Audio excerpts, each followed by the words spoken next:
పూర్తి వివరాలు చూసే ముందు మా ఛానల్ ని సబ్స్క్రైబ్ చేయడం మర్చిపోకండి. నమస్కారం. వీడియో పూర్తి వరకు చూడండి. సబ్స్క్రైబ్ మరియు బెల్ ఐకాన్ పైన క్లిక్ చేయండి.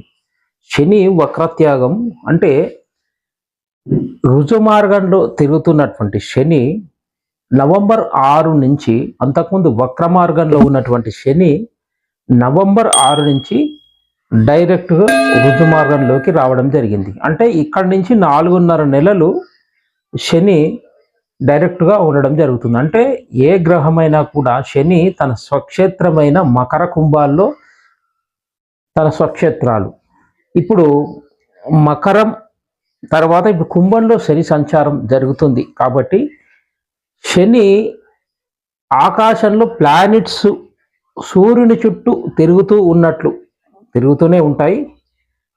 ఆకాశంలో ప్లానెట్స్ అన్నీ తిరుగుతూ ఉంటాయి.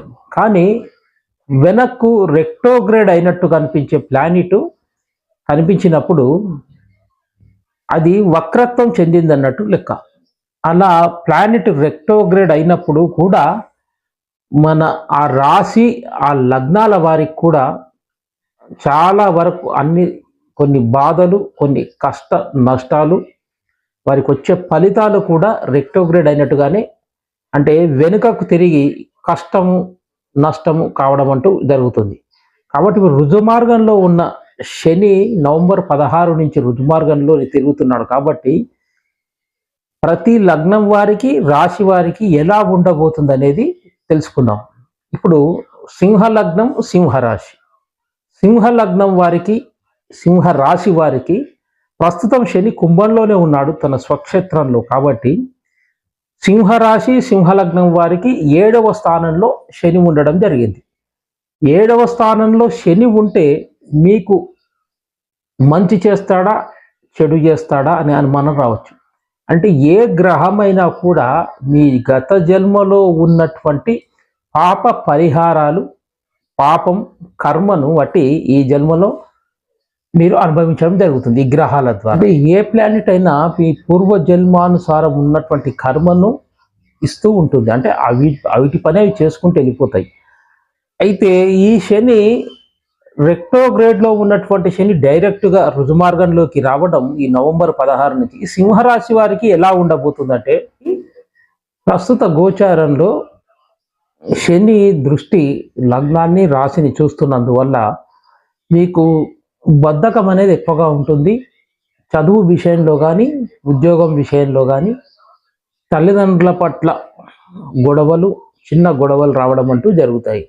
అయితే మీకు ద్వితీయంలో గోచారంలో కేతు ఉండడం, ఇక కర్కాటకంలో కుజుడు ఉండడం ద్వారా సింహరాశి వారు మీకు ద్వితీయంలో కుజుడు, సప్తమంలో శని, వ్యయస్థానంలో కుజుడు, అంటే కర్కాటకంలో కుజుడు, గోచారంలో చెప్తున్నాను నేను. కనుక మీరు ఎవరికైనా డబ్బు ఇవ్వాలన్నా తీసుకోవాలన్నా కూడా గణపతి ఆరాధన చేసి తీసుకోండి. ఎందుకంటే ద్వితీయంలో కుటుంబ స్థానంలో కేతువు, 12లో గురువు ఉండడం, శని సప్తమ దృష్టితో రాశి సింహ లగ్నాన్ని వారి కానీ, సింహ రాశిని వారిని చూస్తున్నందువల్ల మీరు గణపతి ఆరాధన చేసి మీరు డబ్బులు ఇవ్వడమన్నా తీసుకోవడమన్నా చేసినట్లయితే చాలా బాగుంటుంది. ఇక సింహ రాశి వారు మీరు ముఖ్యంగా నవగ్రహాల్లో శని, కుజ, కేతువులకు దీపారాధన చేయండి.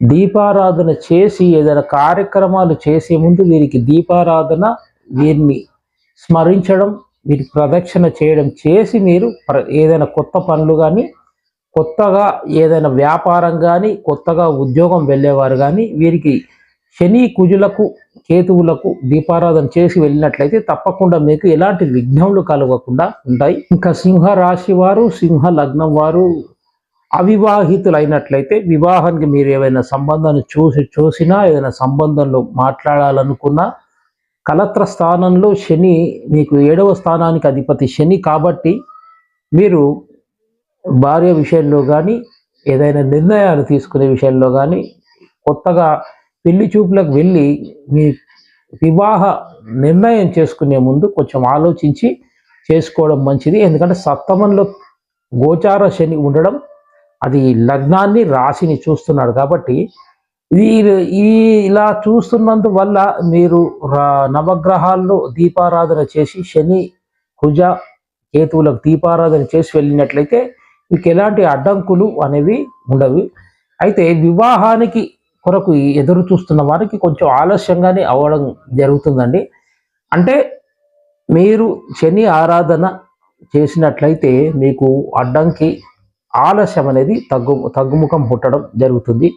ఇక వెంకటేశ్వర స్వామి ఆరాధన అర్చన చేయడం కూడా శనికి అధిష్టాన దేవత అయినటువంటి వెంకటేశ్వర స్వామికి ఆరాధన చేయడం కూడా బాగా కలిసి మీరు జీవిత భాగస్వామిని ఎంచుకునే విషయంలో కానీ పార్ట్నర్షిప్లో మీ పార్ట్నర్తో మీరు చర్చించే విధానంలో కానీ డబ్బులు ఇచ్చి పుచ్చుకునే విషయంలో కానీ సింహరాశి వారు ముఖ్యంగా ప్రాపర్టీ విషయంలో రియల్ ఎస్టేట్ రంగంలో వ్యాపారం చేస్తున్న వారు ఏదైనా ఫ్లాట్ కొనాలన్నా ఏదైనా అపార్ట్మెంట్లో కొనాలన్నా కూడా మీరు ఆలోచించి గోచార కేతువు ద్వితీయంలో ఉండడం, వ్యయ స్థానంలో కుజుడు ఉండడం, శని సప్తమాన్ని చూస్తుండడం అంటే సప్తమం సింహరాశి సింహలగ్నం అవుతుంది. కాబట్టి ప్రాపర్టీ విషయంలో మీరు కొంచెం జాగ్రత్త వహించి ఆలోచించి వినాయకుడికి మీరు ఆరాధన చేసి నిర్ణయం తీసుకుంటే బాగుంటుంది. ఇక ఎందుకంటే వ్యయస్థానంలో కుజుడు, ద్వితీయంలో కేతువు, సప్తమంలో శనిని చూసి మీరు భయపడకండి. ఎందుకంటే శని మన కర్మ, పూర్వజన్మలో చేసిన కర్మ మొత్తం శని ఈ జన్మలో ఇవ్వడం అంటూ జరుగుతుంది. మీకు ఇలా ఉంది, మా జీవితం ఇలా అయిపోతుంది, శని ఇంత బాధ పెడుతున్నాడా అని అనుకోవద్దు. ఎందుకంటే మీరు చేసిన జన్మలో పూర్వజన్మలో చేసిన కర్మను మొత్తము ఈ జన్మలో ఇవ్వడం అనేది శని బాధ్యత. కాబట్టి శనిని మనం ఆరాధించాలి, పూజించాలి. చేసినట్లయితే బాధ తగ్గింపు అనేది ఉంటుంది. టోటల్గా చూసినట్టయితే సింహరాశి వారికి ప్రాపర్టీ విషయంలో కానీ ఉద్యోగ వ్యాపారంలో కానీ కొత్త కార్యక్రమాలు ఏమైనా చేయాలన్నా వినాయకుని ఆరాధన చేసుకోవడం, శనిని ధ్యానించడం, శని కుజ కేతువులకు దీపారాధన చేస్తే బాగుంటుంది. ఏదైనా కొత్త విద్యలు నేర్చుకోవాలన్నా, గురువు దగ్గర ఏదైనా ఉపదేశం తీసుకోవాలన్నా సింహరాశి వారికి కొంచెం అడ్డంకులు, జాప్యము, ఆలస్యం జరుగుతుంది. కాబట్టి కొంచెం మీరు గురువుల పట్ల, తల్లిదండ్రుల పట్ల ప్రేమపూర్వకంగా మర్యాదగా మెసులుకోవడం చాలా మంచిది. సర్వజన సుఖినో